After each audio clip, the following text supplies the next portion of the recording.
ശ്രീരാജനാണ് പാലക്കാട് നിന്ന്. ശ്രീരാജൻ, നമസ്കാരം. നമസ്കാരമുണ്ട്. താങ്കൾ ഏതാ, ഹൈക്കോടതിയാണോ സുപ്രീം കോടതി, ഏതാ പിടിക്കുന്നത്? അല്ല, നമ്മള് സുപ്രീം കോടതിയിലും നമ്മള് ഹൈക്കോടതിയിലും അവര് ടാക്സേന്റെ ചോർന്നു പോണത് വേറെ അവിടെ നിൽക്കട്ടെ.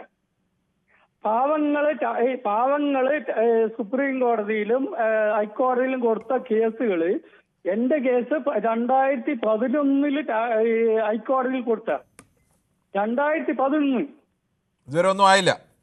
ഒന്നും ആയില്ല. ഇവര് നേതാക്കന്മാരുടെ കേസ് മാത്രമേ എടുക്കുള്ളൂ. സുപ്രീം കോടതി ആയാലും ഹൈക്കോടതി ആയാലും ഇവര് ആശയം കളിക്കുക. അത് എന്താകട്ടെ, ഞാൻ എന്റെ ഒരു ആവശ്യത്തിന് വേണ്ടി, എന്റെ മക്കളുടെ കല്യാണത്തിന് വേണ്ടി പൈസ ആവശ്യപ്പെടുമ്പോ അവരിപ്പോൾ നീട്ടിക്കൊണ്ടുപോകാം. 2011 ഞാൻ 10,75,000 രൂപ കെട്ടിവെച്ചാണ് 2011 സാറേ. ശരി, പറഞ്ഞോളൂ. അപ്പൊ ഇത് ചെയ്തിട്ട് ഇത് ഹൈക്കോടതി നീട്ടിക്കൊണ്ടുപോകാം. കേസ് എടുക്കണേ ഇല്ല. രാഷ്ട്രീയക്കാര് അവരെങ്കിലും അവിടെ ആരെങ്കിലും തൂങ്ങിച്ചത്തു അല്ലെങ്കിൽ ആരെങ്കിലും രാഷ്ട്രീയക്കാരന്റെ തല്ലി പറഞ്ഞാൽ അത് മാത്രമേ എടുക്കുള്ളൂ. ഈ പാവങ്ങള് ഈ കല്യാണത്തിന് ആവശ്യത്തിന് പ്രധാനപ്പെട്ട ഒരു വിഷയമാണ്. പലപ്പോഴും നമ്മുടെ കോടതികൾ ഒരു കേസ് കൊടുത്തു കഴിഞ്ഞാൽ ആ കേസിൽ തീർപ്പ് കൽപ്പിക്കാൻ വേണ്ടി അനന്തമായി നീട്ടിക്കൊണ്ടു പോകുന്നത് യഥാർത്ഥത്തിൽ അത് ഒരു നീതി നിഷേധം തന്നെയാണ്. അനന്തമായി നീണ്ടുപോകുന്ന നീതിയാണ് സാധാരണ പൗരന്മാർ നേരിടുന്ന ഏറ്റവും വലിയ ക്രൂരതകളിലൊന്ന്. ഇതിനൊക്കെ പറയുമ്പോ സുപ്രീം കോടതി ഇതിനും പറയണ്ടേ? ഇത്ര നീട്ടിക്കൊണ്ടുപോകാൻ പറ്റില്ല എന്ന് പറയണ്ടേ? ശരി, ഓക്കെ. ഓരോ കേസ് വളരെ പ്രധാനപ്പെട്ട വിഷയം തന്നെയാണ് ശ്രീരാജൻ. ഞാൻ കെട്ടിവെച്ച പൈസ എനിക്ക് തരാൻ എന്താ ബുദ്ധിമുട്ട്? ശരി, ഓക്കെ. താങ്കളുടെ കേസ് എന്താണെന്ന് എനിക്കറിയില്ല. എന്തായാലും സമാനമായ രീതിയിലേക്ക് കോടതികൾ കയറി ഇറങ്ങി ജീവിതം അവസാനിപ്പിക്കേണ്ടി വരുന്ന, അല്ലെങ്കിൽ ജീവിതാവസാനം വരെ കോടതികൾ കയറിയിറങ്ങേണ്ട ഗതികേടിൽ നിൽക്കുന്ന നിരവധി പൗരന്മാർ ഈ മഹാരാജ്യത്തുണ്ട്. നമ്മുടെ നീതി സംവിധാനത്തിന്റെ പിഴവുകളൊക്കെയാണ്. ഒന്നും ചുക്കില്ല അവിടെ. ഹൈക്കോടതിയിൽ എല്ലാവർക്കും രാഷ്ട്രീയം ഉണ്ടെങ്കിൽ മാത്രമേ പണമുള്ളൂ. അപ്പൊ അതുകൊണ്ടാണ് ഹൈക്കോടതി ഈ സാറ് പറയണം, ഹൈക്കോടതി സുപ്രീം കോടതി ഹൈക്കോടതിക്ക് നല്ലൊരു താക്കീത് കൊടുക്കണം. ഇത് നീട്ടിക്കൊണ്ടാ പോയിട്ട് 2011 ഞാൻ കെട്ടിവെച്ച പൈസ അല്ല, ഇതിന്റെ ഔദാര്യമല്ല. ഞാൻ കെട്ടിവെച്ച എനിക്ക് എത്തിത്തരണ്ടേ? ഇതിന്റെ അകത്ത് കടം ചോദിക്കുന്നതല്ല. അത് ഈ സുപ്രീം കോടതി പറയണം. താങ്കളുടെ അഭിപ്രായം വ്യക്തമാണ്. ശ്രീ മൈക്കിളാണ് ഇടുക്കിയിൽ നിന്ന്. ശ്രീ മൈക്കിൾ, താങ്കൾക്ക് എന്താണ് പറയാനുള്ളത്? ഈ പ്രത്യേകിച്ച് നമ്മുടെ നവകേരള സർവേയുമായി ബന്ധപ്പെട്ട കേസിൽ ഹൈക്കോടതി വിധി സുപ്രീം കോടതി സ്റ്റേ ചെയ്തിരിക്കുന്നു. സാറേ, നമസ്കാരം സാറേ. നമസ്കാരം. കോടതി വിധികളെല്ലാം സ്വാഗതം ചെയ്യുന്നു. പക്ഷെ എനിക്ക് പറയാനുള്ള, ഇത് ജനാധിപത്യ രാജ്യമാണ്. ജനങ്ങളാൽ തെരഞ്ഞെടുക്കപ്പെട്ട ഭരണാധികാരികളാണ് ഭരിക്കുന്നത്.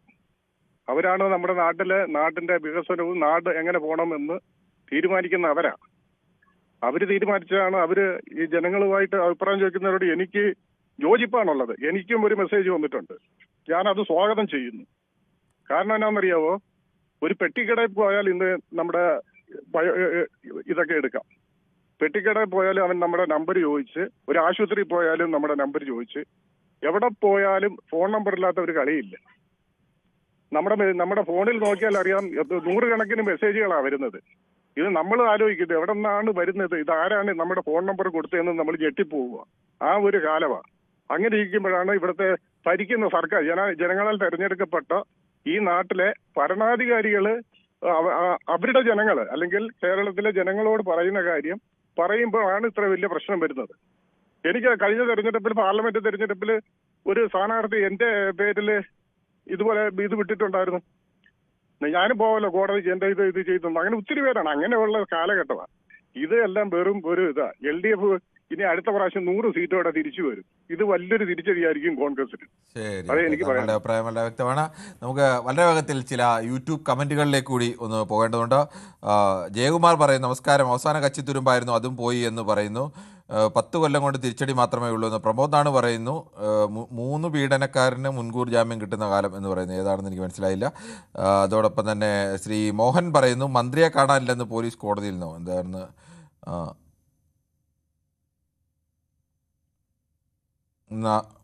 മറ്റൊന്ന് നന്ദകുമാർ പി ആണ്, അനുകൂലമായും പ്രതികൂലമായും സർക്കാരിന് ഉദ്ദേശിച്ച കാര്യം നടപ്പായില്ലേ, പിന്നെ എന്ത് പറയാൻ എന്ന് പറയുന്നു. അതോടൊപ്പം തന്നെ ജനകീയ സർക്കാരിൻ്റെ വികസന പ്രവർത്തനങ്ങൾ ജനങ്ങൾക്കിടയിൽ ചർച്ച ചെയ്യുന്നതിന് നവകേരള സർവേ ഇവരുടെ ചെലവ് വഹിക്കുന്നതിൽ ഒരു ക്രമക്കേടും ഇല്ല എന്നാണ് സുപ്രീം കോടതി പറഞ്ഞിരിക്കുന്നത്. ഇത് പ്രതിപക്ഷത്തിനും മീഡിയയ്ക്കും ഏറ്റ അടി എന്നാണ് അനീഷ് 3039 പറയുന്നത്. VC തോമസ് പറയുന്നു 10 വർഷത്തിനിടയിൽ പ്രതിപക്ഷം കൊണ്ടുവന്ന ആരോപണങ്ങളും കോടതിയിൽ നിലനിൽക്കില്ലെന്ന അവസാന വിധിയും സംഭവിച്ചു എന്ന് പറയുന്നു. അനീഷ് 3039 പറയുന്നു ജനകീയ സർക്കാരിൻ്റെ വികസനം, അത് നേരത്തെ പറഞ്ഞ തന്നെയാണ്, അതുമായി ചെറിയ മാറ്റം മാത്രമേ ഉള്ളൂ. അനീഷ് വീണ്ടും അനീഷ് തന്നെ പലതവണ എഴുതിയിട്ടുണ്ട്. മറ്റൊന്ന് മറ്റേ കുറേ കമൻറ്റ്. രാധാകൃഷ്ണൻ പഞ്ചായത്ത് തെരഞ്ഞെടുപ്പിന് SIR-നെ പറ്റി പിണറായി നിങ്ങളെ പറ്റിച്ചു എന്ന് പറയുന്ന മാതിരി ഇനി ഡേറ്റയുടെ പേരും പറഞ്ഞ് ജനങ്ങളെ പറ്റിക്കാമെന്ന് പ്രതിപക്ഷം വിചാരിക്കേണ്ട എന്ന് പറയുന്നു. എന്തായാലും കുറേയേറെ വിഷയങ്ങളൊക്കെ ഇങ്ങനെ ഉണ്ട്. നമുക്ക് അല്പസമയത്തിൽ തന്നെ നമുക്ക് മടങ്ങി വരാം. കൂടുതൽ വാർത്തകൾക്ക് News 18 Keralam YouTube channel subscribe ചെയ്യുക.